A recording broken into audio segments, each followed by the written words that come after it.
Government by the time strong होती जा रही है, एक डेवलपिंग कंट्री में शुमार होता जा रहा है। बहुत सारी ऐसी चीज़ें हैं, अगर हम उसका कंपैरिजन करें तो बहुत सारी और कंट्रीज़ की निस्बत, खासकर हमारे पाकिस्तान की निस्बत, तो वो बहुत ज़्यादा डेवलपिंग है और उधर बहुत सारे मामला अच्छे जा रहे हैं। वो इसीलिए जा रहे हैं क्योंकि वहाँ की इंडिया जो है वो अपने आप को बहुत ज़्यादा डेवलप कर रहा है, बहुत खूबसूरत बना रहा है।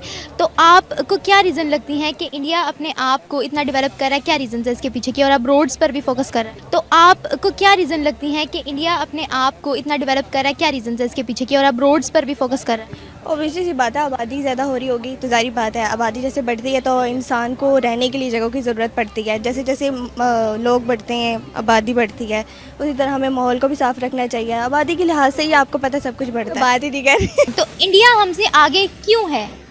इंडिया आगे क्यों है इसमें तो अब देखें ना, हमारे जो लास्ट 30 से 35 साल गुजरे हैं उनके अंदर जो हमारे लीडर्स रहे हैं उन्होंने इस मुल्क को उस स्पीड के साथ आगे लेके जाना था जिस स्पीड से ये नहीं जा सका।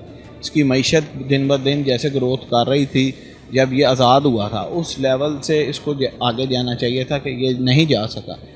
इस मुल्क की थोड़ी सी बदकिस्मती है कि इसको जो लीडर हुक्मरान मिले हैं उन्होंने मुल्क पे उस हिसाब से नहीं लगाया जिस हिसाब से उन्होंने अपनी जेबें भरी हैं। हेलो दोस्तों, पाकिस्तान जैसे देशों में जहां पर उनकी सड़कें सऊदी और चाइना जैसे देशों को गिरवी रखी जा रही हैं, वहीं पर मोदी जी यूएस और यूके जैसे देशों से भी अच्छी सड़कें बनवा रहे हैं। अब इस वक्त में भारत दुनिया का सबसे ज़्यादा तरक्की करने वाला मुल्क बन चुका है और इसकी वजह इसकी तेज़ी से बढ़ती हुई आबादी है। पिछले कई वर्षों के मुकाबले अब भारत में मोदी जी ने 80,000 किलोमीटर से ज़्यादा सड़कें बनाकर एक अच्छा काम किया है और अब एक और नया प्रोजेक्ट बनने जा रहा है। 1386 किलोमीटर तक दिल्ली मुंबई एक्सप्रेसवे 1 लाख करोड़ से ज़्यादा की इन्वेस्टमेंट से बनने वाला है ये एक्सप्रेसवे और ये कई सड़कों को कनेक्ट करेगा। इस एक्सप्रेस की वजह से भारत को बहुत ही बड़ा फ़ायदा होने वाला है। इस एक्सप्रेसवे को एक नए डिज़ाइन से बनाया जाएगा जिसमें restaurant, hotel, petrol pump, shops, charging station, child की फैसिलिटी और साथ ही साथ ड्राइवर रेस्ट एरिया भी होगा। भारत के इतिहास में पहली बार ऐसा हो रहा है कि एक हेलीकॉप्टर का भी इस्तेमाल किया जाएगा जिसका मकसद रेस्क्यू के लिए, मेडिकल इमरजेंसी, ड्रोन ट्रांसपोर्टेशन और लॉजिस्टिक मैनेजमेंट के लिए किया जाएगा। चले दोस्तों, इस पर पाक मीडिया का क्या रिएक्शन है वीडियो देखते हैं। वीडियो से पहले अपने चैनल टुडे फॉलो न्यूज़ को सब्सक्राइब करें, वीडियो को लाइक करें, शेयर करें और कमेंट में अपनी राय का इजहार जरूर करें। चले दोस्तों, वीडियो देखते हैं। देखा जाए तो इंडिया के लिए तो बहुत बड़ी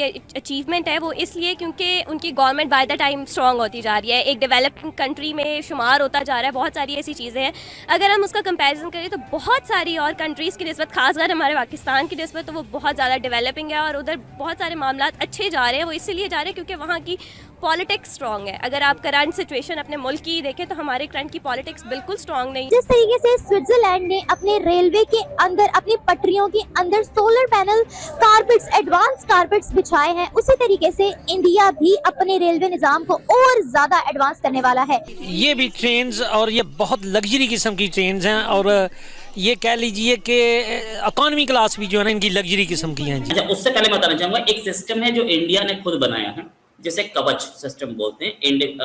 इंडिजिनस सिस्टम है इंडिया का। कवच मींस प्रोटेक्शन।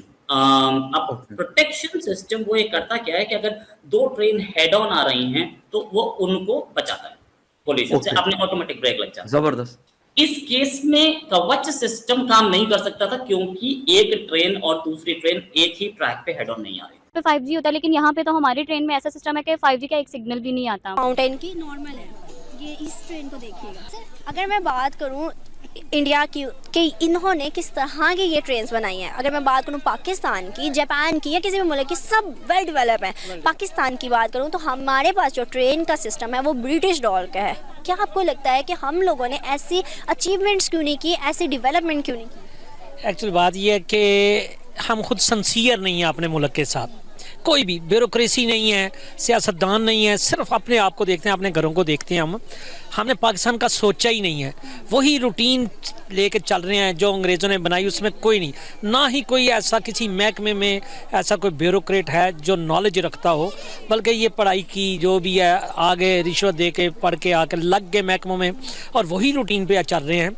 अगर जो बेहतर माइंड्स हैं वो तो बाहर मुल्क चले गए हैं, उनको अपनी बात करें एजुकेशन की, आपको नहीं लगता हम वो एजुकेशन पढ़ते ही नहीं है जो कि आगे मेयारी हो?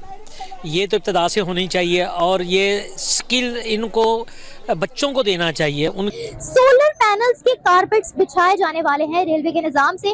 दिन ब दिन हमें ये तो खबर सुनने को मिलती है कि इंडिया ने ये फास्टेस्ट ट्रेन लॉन्च कर दी है, इंडिया ने ये डेवलपमेंट की है अपने रेलवे के सेक्टर में, लेकिन सोलर पैनल कारपेट्स बिछाने का एकदम एक बहुत ही यूनिक कदम समझा जा रहा है। और अगर दूसरी तरफ एक और खबर की तरफ नजर दौड़ाई जाए तो वो ये है कि वंदे भारत ट्रेन को ड्राइवरलेस बनाने का भी सोचा जा रहा है, दावा किया जा रहा है। इस पूरे निजाम के बारे में, इस पूरे सिस्टम के बारे में पाकिस्तानी आवाम को बताते हैं, जहां पर पाकिस्तान के रेलवे निजाम में किसी किस्म की कोई तब्दीली नहीं आई है।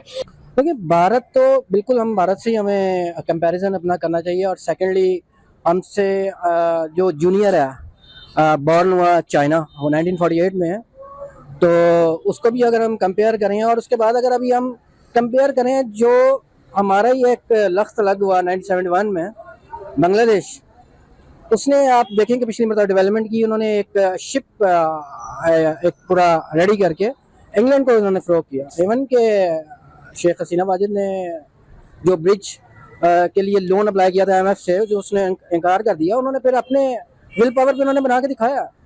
आप इंडिया से तो हम किसी तरह से कंपैरिजन कर नहीं सकते हैं।